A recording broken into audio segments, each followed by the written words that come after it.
కోడ్కు ఉసూరే, కోడ్కు ముందు అదే కఠిన వైఖరి, ఉద్యోగులను గాలికి వదిలేసిన సర్కార్.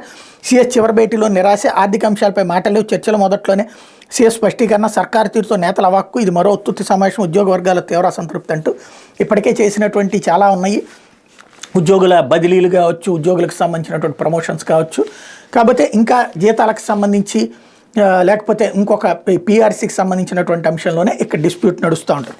లేకపోతే కేంద్ర ప్రభుత్వ ఉద్యోగులకి 4% డిఏ, 50% చేరుకున్న కరువు భత్యం, జనవరి నుంచి వర్తింపు. ఈశాన్యంలో పారిశ్రామిక వృద్ధికి 10,000 కోట్లతో ఉన్నతి, కేంద్ర కేబినెట్ నిర్ణయాలు. సాధారణ ఎన్నికల ముంగిట వివిధ వర్గాలపై కేంద్ర ప్రభుత్వం వరాలు జల్లు కురిపించింది. గురువారం కేబినెట్ భేటీ అనంతరం వివరాలను కేంద్ర మంత్రి పీయూష్ గోయల్ వెల్లడించారు.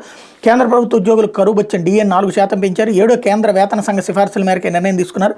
ప్రస్తుతం డిఏ 46% ఉండగా పెంపు తర్వాత 50%కి చేరబోతుంది. ఏడాది జనవరి 1 నుంచి ఇది అమల్లోకి రాబోతుంది. దీంతో 49.18 లక్షల మంది ఉద్యోగులు, 67.95 లక్షల మంది పింఛనర్లకు లబ్ధి జరగబోతుంది. డిఏ పెంపుతో ఏటా ఖజానాపై 12,869 కోట్ల భారం పడబోతుంది.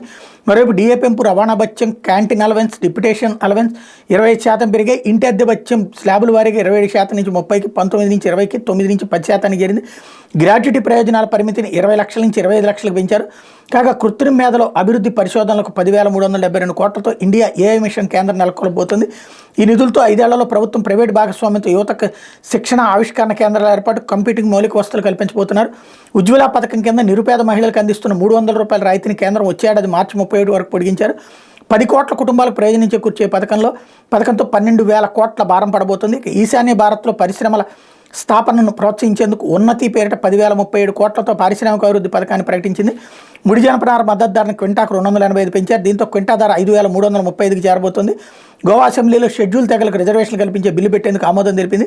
కాగా 5వ తరం స్టెల్త్ ఫైటర్ విమానాలకు సంబంధించి DRDO ప్రతిపాదన భద్రతా వ్యవహారాల కేబినెట్ కమిటీ ఆమోదించింది. దీనికి 15,000 కోట్లు వ్యయమవుతుందని అంచనా. సైన్యం, కోస్ట్ గార్డు కొత్తగా 34 ధ్రువ్ హెలికాప్టర్లు సమకూర్చే ప్రతిపాదన కూడా కమిటీ ఆమోదం తెలిపింది అన్నట్టు వార్తని హైలైట్ చేశారు. ఇది దినపత్రికలో వచ్చిన వార్తలు వెనకాల జరుగుతున్న పరిణామాలు.